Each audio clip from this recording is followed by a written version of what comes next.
got this PlayStation 5 here that was dropped, and it doesn't beep, it doesn't turn on, nothing.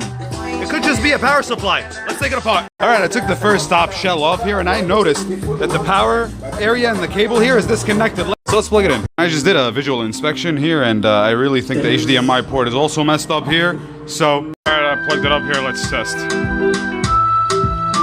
Oh, nothing. Completely dead. All right, let's keep going. Let's take this thing fully apart. All right, so we took it apart. We're left with two parts, this and this. If I take a look right here, this board here is bent out of shape.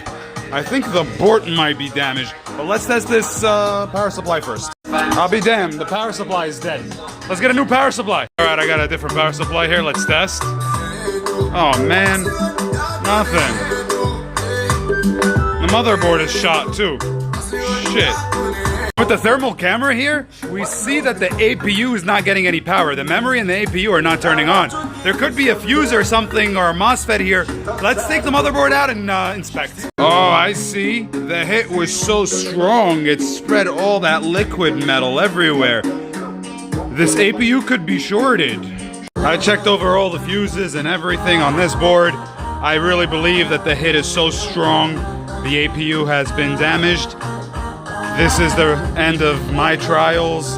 There will be no reflows. We've tried these before. We really believe that the APU itself is damaged or it's cracking on the layers of the board.